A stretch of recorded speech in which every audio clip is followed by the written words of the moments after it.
Ketika Allah, jadi kenapa kita tawaf 7 kali? Karena satu kali kiamat 7 kali putaran dunia. 1 kali kiamat. Nah, ini kita nggak tahu sudah berapa kali kiamat di dunia ini.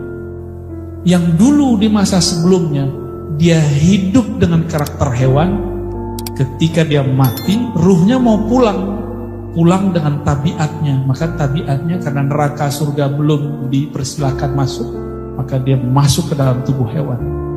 Maka reinkarnasi itu awalnya ajarannya hampir benar, bukan benar ya, hampir benar. Enggak benernya kapan? Ketika mereka mengatakan tidak ada akhirat. Maka ulama kita kemudian memfatwakan tanasuh itu ajaran batil, karena nanti enggak ada kebangkitan. Yang ada namanya tawarus. Al ulama warasatul anbiya, ulama pewaris para nabi. Ya, tawarus, maka saya nyebutnya pewaris. Dulu di zaman Nabi Daud, tadi kita cerita di Masjid Amanah, yang suaranya bagus membuat alam berhenti, itu Nabi Daud. Ketika Nabi Muhammad muncul, itu selevel sahabat. Ibadahnya gak setinggi Nabi, tapi kemakrifatan umat Nabi Muhammad ini hampir setara dengan nabi-nabi yang sebelumnya. Itulah makna hadis ulama'u ummati ya, ka'anbiya'i Bani Israel. Hadis ini banyak ulama berusaha mendhaifkannya karena dia maknanya benar. Ulama umatku setara makrifatnya seperti para nabi. Maksudnya apa? Ulama itu pewaris para nabi. Cuma tidak ada lagi nabi setelah Nabi Muhammad, maka pangkatnya cuma ulama. Ulama itu ya wali, Pak. Kan ada yang beda-bedain ulama sama wali. Ulama dunia ilmunya dari kitab, ulama akhirat ilmunya dari ruh. Itu aja bedanya. Kita ini kalau mau ngajar hasil bacaan kitab atau hasil perenungan kolbu, itu hasilnya beda, Pak. Kalau baca kitab, ya kuatan mana kita baca buku dah? Ya, bisa debat jadinya. Tapi kalau dari ruh, dari kolbu, Bapak nggak bisa debat. Cuma nanya aja, kok bisa ya? Kok ada penjelasan begini? Bengong aja jadinya. Mau ditolak, nggak ada cara nolaknya. Nah itu kalau ilmu hasil perenungan. Ya. Disitulah Nabi Musa bertekuk lutut kepada Nabi Allah Khidir. Nabi Musa kurang alim apa? Sampai waktu ditanya, adakah yang lebih alim ahal fi ahad a'lam minka? Adakah yang lebih alim darimu? Dia bilang nggak ada. Itu Nabi Musa ngomong. Ya beliau-beliau ini kan jago baca kitab nih, Pak. Itu bisa dihilangin, Pak. Stroke hilang ilmu. Atau dibikin masalah dikit hilang ilmu. Bikinnya konflik di rumah hilang, Pak. Nggak bisa konsen kalau ngajar. Tapi kalau yang dari ruh, mau kayak gimana konflik yang dihadapi, kedamaian di hatinya nggak bisa ditebus, nggak bisa diganggu. Nah ini yang harus kita cari. Imam Ghazali dulu hanya sampai kepada pembahasan, dan ini yang bisa saya bagi malam ini, karena saya nggak boleh juga membuka lebih dari yang dibuka ulama-ulama terdahulu. Ya boleh yang dibuka saya urai gitu aja. Ya, kalau membuka yang baru nanti ada masanya, Pak. Ya 3, 4, 5 tahun lagi lah. Karena kita ini di dalam diri kita ada energi tabiat tumbuhan yang tumbuh, ada tabiat hewan. Hewan ini kan terbagi 2. Satu, hewan ternak, kerjanya makan, minum, kawin. Makan, minum, kawin, makan, minum, kawin, tidur. Itulah perputaran hidupnya, daurnya, darurnya, dunianya. Hewannya begitu. Yang kedua hewan buas.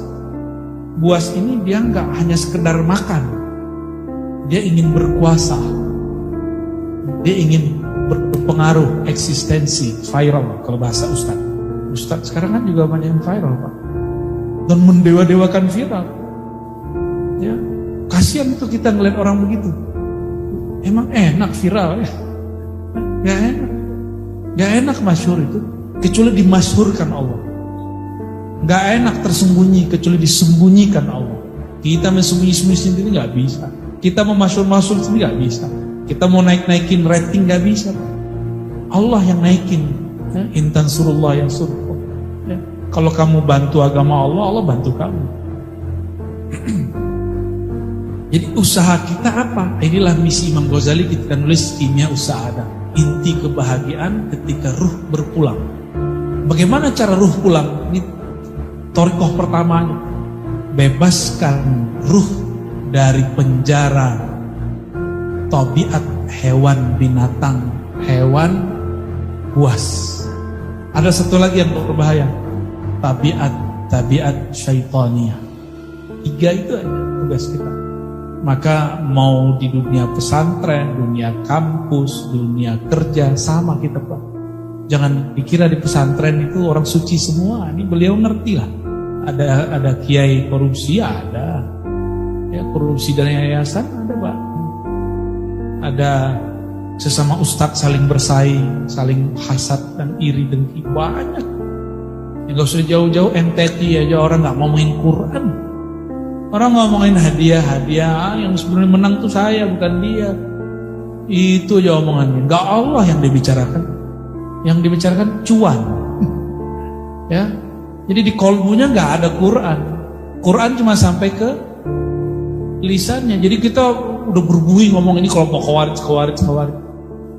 Yang berbicara begitu gak sadar dia juga masuk ke sana. Nafsiyah, inna a'daika mamaina janbai. Musuh terhebatmu bukan setan, bukan tumbuhan, bukan hewan, bukan lawan politik, bukan teman-teman sama bekerja, tapi musuhmu adalah dirimu sendiri. Ya. Mampu membebaskan diri dari nafsiyah hewani, nafsiyah syaitani, maka ruhnya sudah siap jalan pulang.